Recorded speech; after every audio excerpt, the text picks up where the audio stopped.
9월 9일 온라인 수요 예배를 다 같이 시작하겠습니다. 사도신경으로 우리의 신앙을 고백하겠습니다. 전능하사 천지를 만드신 하나님 아버지를 내가 믿사오며 그 외아들 우리 주 예수 그리스도를 믿사오니 이는 성령으로 잉태하사 동정녀 마리아에게 나시고 본디오 빌라도에게 고난을 받으사 십자가에 못 박혀 죽으시고 장사한 지 사흘 만에 죽은 자 가운데에서 다시 살아나시며 하늘에 오르사 전능하신 하나님 우편에 앉아 계시다가 저리로서 산자와 죽은 자를 심판하러 오시리라. 성령을 믿사오며 거룩한 공회와 성도가 서로 교통하는 것과 죄를 사하여 주시는 것과 몸이 다시 사는 것과 영원히 사는 것을 믿사옵나이다. 아멘. 찬송가 338장으로 하나님께 영광 돌리겠습니다.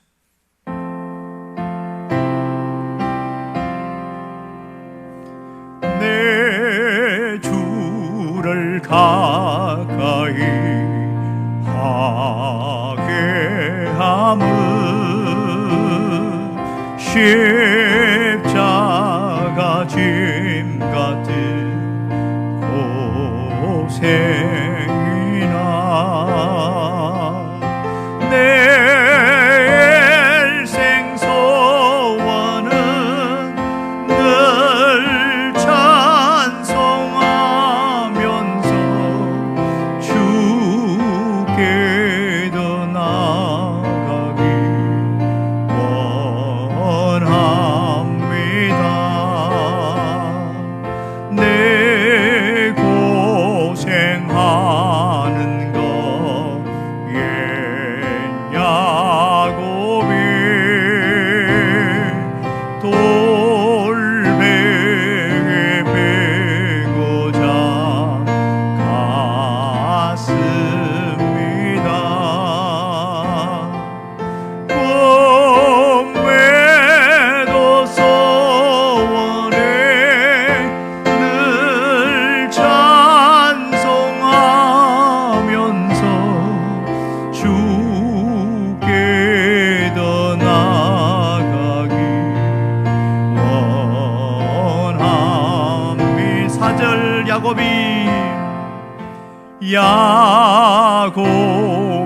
잠 깨어 일어난 후 돌단을 쌓은 것 본받아서 숨길 때 되도록 늘 찬송하면서 주께 더 나아가기 원합니다.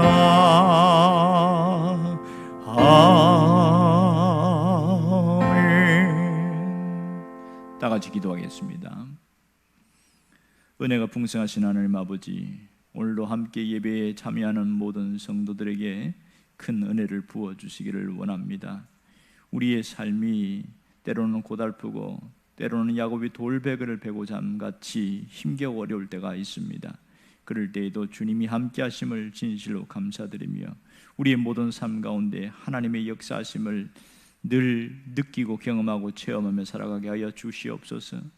우리의 삶을 하나님 앞에 의탁하오니 하나님이 함께하여 주시고 오늘도 예배 가운데 주님의 함께 하심이 있기를 원하오며 말씀으로 새롭게 하시는 능력 있게 하여 주시고 삶 가운데 하나님의 개입하심을 늘 체험할 수 있도록 도와주시옵소서. 우리의 예배를 받으시기를 간절히 원하오며 예수님의 이름으로 기도합니다. 아멘.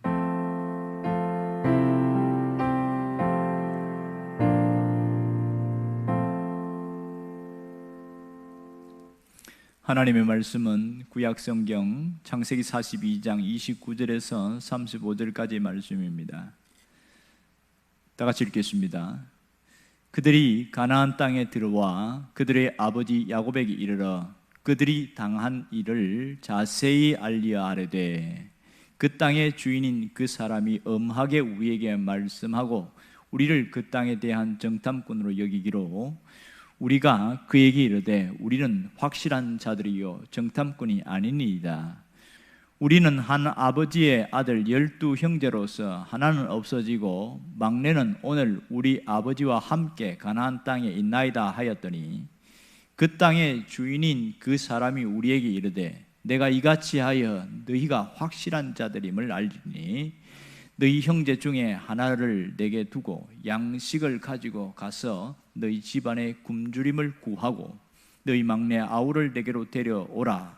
그러면 너희가 정탐꾼이 아니요 확실한 자들임을 내가 알고 너희 형제를 너희에게 돌리리니 너희가 이 나라에서 무역하리라 하더이다 하고 각기 자루를 쏟고 본즉 각 사람의 돈뭉치가 그 자루 속에 있는지라 그들과 그들의 아버지가 돈뭉치를 보고 다 두려워하더니. 아멘. 고슴도치 딜레마라는 걸 혹시 아십니까? 어느 추운 겨울날 고슴도치들이 너무 추워서 벌벌 떨다가 우리가 이렇게 있지 말고 같이 우리가 이 추위를 면하자 이래서 서로 붙어 자기 시작합니다. 문제는 고슴도치 속에 있는 이 틀이 뾰족한 침이 있어서 서로가 서로를 찌른 겁니다. 얼마나 아픈지 아파서 다시 떨어졌다가 또 너무 추우니까 또 붙었다가 이렇게 하기를 여러 번 반복하다가 날이 샜다는 얘기입니다. 고슴도치 한 마리에게는 아마 16,000개 정도의 털이 있다고 합니다. 근데 이 털은 자기가 상대방의 적을 위협으로부터 보호하기도 하고 몸을 또 보호하는 기능을 갖고 있는데 이 자기의 털이 상대방을 찌른다는 걸 잘 모른대요. 그래서 생긴 심리학적 용어가 고슴도치 딜레마다 이런 얘기를 합니다. 떨어져 있으면 외롭고 그래서 함께 만나긴 만났는데 만났을 때는 또 서로 의견이 일치가 안 되고 서로 싸우고 또 등 돌리고 또 있다가 얼마 후에 또 떨어지니까 또 힘드니까 서로 또 모이고 이것을 반복하는 것을 고슴도치 딜레마다 이런 얘기를 합니다.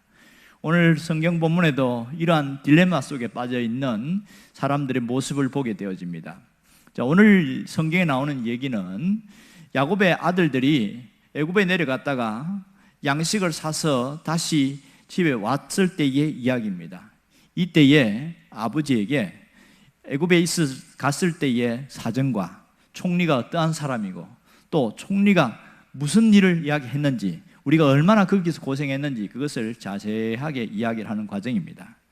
그 내용들을 오늘 볼 수 있는데 오늘 성경을 읽으면서 가끔 의아한 의문점을 갖게 되는 것이 있는데 그게 뭐냐면 왜 이렇게 성경은 이미 이 성경을 읽는 자 독자들이 알고 있는데 그 알고 있는 얘기를 장황하게 반복해서 이렇게 기록을 했을까 하는 그런 의문점이 있습니다. 사실 이렇게 해도 되잖아요.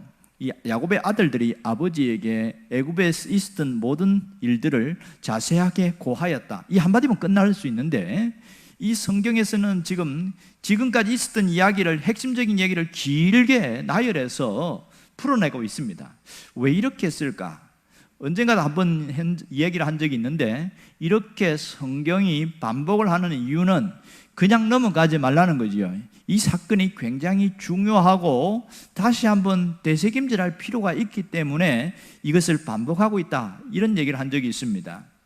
그러니까 성경에서 반복하는 것은 우리는 호기심이 있어서 다음 이야기를 듣고 싶어 하지만 여기서 잠깐 멈추어서 한 번 더 생각해보고 다시 가라 그런 뜻이 담겨 있습니다. 그러면 야곱의 아들들이 이 얘기하는 핵심이 뭡니까? 그들이 지금 상당한 어려움에 빠져 있다는 거죠. 진퇴양난에 빠져 있습니다. 지금 양식을 갖고 오긴 했습니다만은 앞으로 얼마 후에 다시 애굽으로 내려가야 되는데 그것이 굉장한 부담과 큰 걱정이에요. 뭐가 문제냐면 이 총리가 자식들 중에서 막내 아들을 데려오지 아니하면 너희들이 다시 양식을 살 수 없다고 강력하게 이야기를 했기 때문에 이제 양식을 사고 왔지만 이게 더 걱정인 거예요. 또 하나는 그들이 양식을 돈을 주고 샀는데 자기들의 각각 자루에 보니까 돈자루가 그대로 있는 거예요. 이거 도대체 어찌 된 일이냐? 그래서 이런 고민이 있는 겁니다. 더 심각한 건 뭔지 아세요? 지금 애굽에 다시 내려가려고 할 때에 조건이 하나 있었습니다. 막내 아우를 반드시 데려와야 된다. 이게 조건이었습니다. 그런데 아버지는 완강하게 아우만큼은 절대로 내놓지 않을 걸 알기 때문에 이 형들은 상당한 고민을 하고 있는 겁니다. 요셉의 형들이 엄청난 딜레마에 빠져 있고 진퇴양난에서 어떻게 할 수가 없는 이런 상황에 있는 거예요. 그래서 지금까지 있었던 내 얘기를 자세하게 하는 이유는 우리가 해결할 수 없는 문제이기 때문에 이 문제는 우리의 선을 넘어섰다, 더 이상 할 수 없는 것이다, 그렇게 생각해서 아버지에게 얘기를 하는데, 아니나 다를까 아버지의 반응이 심상치 않습니다. 아버지의 반응이 통곡과 분노로 이어지는 걸 보면서 얼마나 힘들었을까요? 이거 우리 정말 어려운 상황이 있는 거랍니다. 문제는 여기에서 특이한 단어가 나오는데, 요셉이, 총리가 있는 이 요셉이 그 형들에게 너희가 어디서 왔냐? 저희들은 가나안에서 왔습니다. 그러니까 그러면 너희 부모는 살아 계시냐? 이렇게 물으니까 예, 아버지는 있습니다. 그렇게 또 형제들은 어떻게 되냐? 그랬더니 줄줄이 이야기를 다 한 거예요. 그렇게 해서 막내 아우를 데려갈 때 여기 중요한 게 있어요.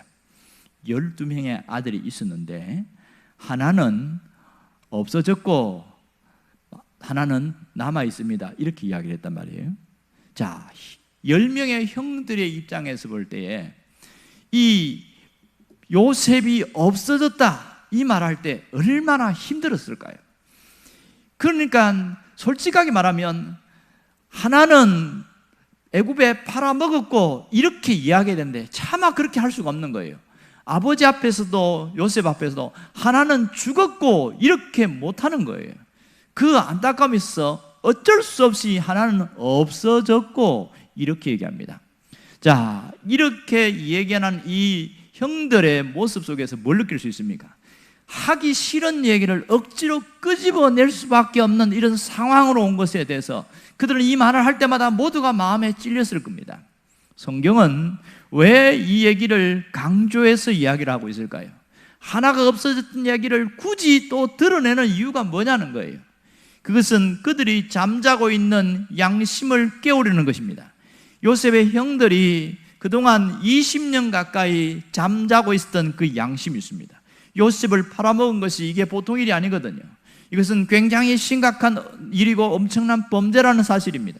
이것을 생각하기도 싫고 서로가 암묵적으로 이것은 말하지 않기로 됐는데 어쩔 수 없이 드러낼 수밖에 없는 겁니다. 하나님은 그들에게 잠자고 있는 그들의 양심을 일깨우고 있다는 사실을 우리가 놓치지 않아야 됩니다. 하나님은 요셉의 형들이 어쩔 수 없이 해명할 수밖에 없도록 만들었다는 사실을 우리가 주목해 봐야 됩니다. 오늘 이 요셉의 형들의 얘기를 통해서 우리가 알 수 있는 사실이 있습니다. 하나님은 우리에게 뭘 얘기하고 싶을까요? 우리 속에 있는 잠자는 양심을 일깨우라는 겁니다. 그것을 깨워서 드러내야 된다는 겁니다. 만일 내가 그 양심을 깨우지 아니하면 하나님이 하실 수 있다는 겁니다. 환경을 통해서, 사람을 통해서, 어떤 사건을 통해서 우리를 일깨운다는 겁니다. 이럴 때는 어마어마한 대가를 지불해야 되고 아픔을 지불해야 된다는 겁니다. 그러므로 잠자는 양심을 깨우는 자가 다시 한번 우리가 살아날 수 있다는 걸 주님이 말씀하고 있습니다. 그래야 완전히 상처를 치유하고 회복해 나갈 수 있는 새로운 길이 열린다는 것을 말씀하고 있습니다. 그런데 우리의 문제가 무엇입니까? 우리는 어떤 일을 은폐하려고 하고 뭔가 감추려고 하는 것이 본능적으로 우리에게 나타나고 있습니다. 뭔가 문제가 생기면 그것을 끄집어내서 드러내려고 하는 사람들이 정말 없습니다. 왜냐하면 창피를 당하는 것이 싫고 사람들의 자존심이 짓뭉개지는 것이 너무 싫기 때문입니다. 이 야곱의 아들들처럼 20년 가까이 때로는 그 이상 그것을 은폐하고 숨기려고 하는 사람들이 종종 있다는 겁니다. 이럴 때에 우리가 그냥 덮고 넘어가야 될 일도 있지만 어떤 것은 반드시 끄집어내야 됩니다. 이 야곱의 아들들처럼 인생의 막다른 골목에 우리가 몰릴 때가 있다는 거예요. 그럴 때 하나님이 원하시는 게 뭘까요? 너희들이 인생의 막다른 골목에 몰려 있을 때 하나님께로 도망가라는 겁니다. 하나님께로 피하라는 겁니다. 이것만이 살 길이라는 겁니다. 이러지도 못하고 저러지도 못하는 어떤 징태양난의 그런 어려움 속에 있을 때에, 그럴 때 우리가 할 수 있는 최선의 길은 사람을 찾아가는 것이 아니라 하나님께 찾아가야 되고 하나님께 피하는 겁니다. 하나님을 만나는 것이 최선의 방법입니다. 그래야 우리가 다시 살아날 수 있는 길이 생기고 희망이 생길 수 있다는 사실을 잊지 않기를 원합니다. 하나님께 도망을 간 사람, 하나님께 피한 사람들은 한 가지 꼭 잊지 말아야 할 게 있는데 잔꾀를 부리면 안 됩니다. 인간적인 수단과 방법으로 뭔가를 해결하려고 하지 말아야 됩니다. 자꾸만 우리는 이렇게 하면 뭔가 해결되겠지 그렇게 생각하고 인간적인 잔꾀를 부리려고 하는데 그럴수록 더 미궁에 빠지고 그럴수록 더 어려워진다는 것을 알아야 됩니다. 자, 생각해 보세요. 이럴 수도 있습니다. 요셉의 형들이 아버지는 베냐민을 안 내놓으려고 하고 어쩔 수 없이 양식을 사오려고 했을 때에 이제 애굽으로 갔다고 칩시다.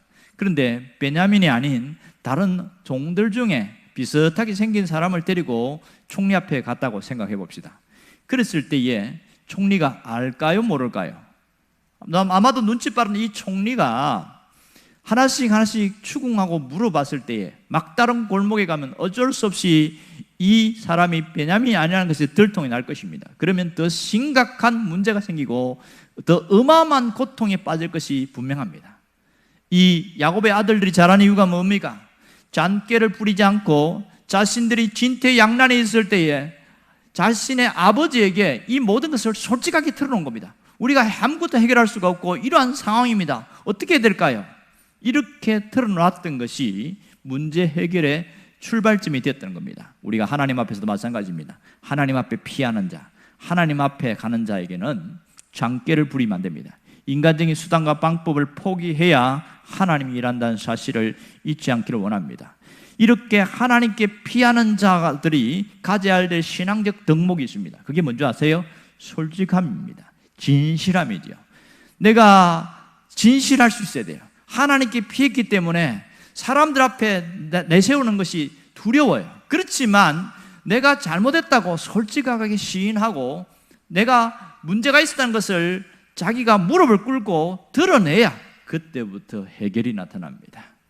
솔직하고 진실하고 진솔한 모습이 나타날 때에 거기에서 변화가 일어나고 하나님의 역사가 있습니다. 야곱의 아들들이 이 수렁에서 빠져나올 수 있는 유일한 길이 무엇입니까? 그것은 아버지에게 자기들이 있었던 모든 일을 솔직하게 다 드러냈기 때문에, 진솔하게 얘기했기 때문입니다. 그리고 총리 앞에 섰을 때에도 그들이 있는 현실의 모습, 자기들의 모습을 그대로 이야기했기 때문에 문제가 해결될 수 있었습니다. 이 솔직함, 진솔함은 우리가 사람과 사람 사이에서 문제를 해결하는 데 강력한 능력입니다. 하나님은 오늘 우리가 어떻게 살기를 원할까요? 우리가 무엇을 해야 합니까? 그것은 잠자는 양심을 일깨워 깨어 있어야 된다는 겁니다. 데살로니가전서 5장 8절에 보면 이렇게 말합니다. 우리는 낮에 속하였으니 정신을 차리라, 이렇게 이야기를 하고 있습니다. 베드로전서 4장 7절에 보면 만물의 마지막에 가까웠고 그러므로 너희는 정신을 차리고 기도하라, 이렇게 얘기합니다. 데살로니가전서 다시 말씀 5장 6절을 보면 똑같이 나오죠. 그러므로 우리는 다른 이들과 같이 자지 말고 오직 깨어 정신을 차릴지니라. 계속 반복하는 게 뭐냐면 정신을 차려라, 깨어 있으라, 이런 얘기합니다. 뭘 깨어 있으라는 것입니까? 양심이 깨어나야 된다는 겁니다. 그래서 하나님이 원하는 것은 선한 양심을 갖기를 원하는 겁니다. 선한 양심. 그래서 베드로전서 3장 16절에는 분명히 말합니다. 선한 양심을 가져라. 이는 그리스도 안에 있는 너희의 선행을 욕하는 자들로 그 비방하는 일에 부끄러움을 당하게 하려 함이니라. 선한 양심, 믿음을 가진 사람들이 가져야 될 신앙은 바로 이것입니다. 선한 양심을 가진 신앙인으로 살아가는 거죠. 이것이 신앙생활하면서 우리가 가져야 될 모습입니다. 언제나 우리는 선에 속하려고 해야 되고 선을 연습해야 됩니다. 그래야 살아남을 수 있습니다. 하나님은 이런 자에게 문제를 풀어나가게 하시고 우리의 삶을 열어가신다는 것을 잊지 않기를 원합니다. 기도하겠습니다. 살아계신 하나님 아버지, 사랑하는 성도들이 인생의 딜레마에 빠지고 진퇴양난의 기로에 서 있을 때에 오늘 이 야곱의 아들들처럼 그 자리에서 솔직하고 진솔한 모습으로 드러나기를 원합니다. 잠자는 양심을 깨워서 선한 양심을 가지고 믿음의 사람으로 살아가게 하여 주시옵소서. 예수님의 이름으로 기도합니다. 아멘. 주기도문 하겠습니다. 하늘에 계신 우리 아버지여, 이름이 거룩히 여김을 받으시오며 나라가 임하시오며 뜻이 하늘에서 이루어진 것 같이 땅에서도 이루어지이다. 오늘 우리에게 일용할 양식을 주시옵고 우리가 우리에게 죄 지은 자를 사하여 준 것 같이 우리 죄를 사하여 주시옵고 우리를 시험에 들게 하지 마시옵고 다만 악에서 구하시옵소서. 나라와 권세와 영광이 아버지께 영원히 있사옵나이다. 아멘.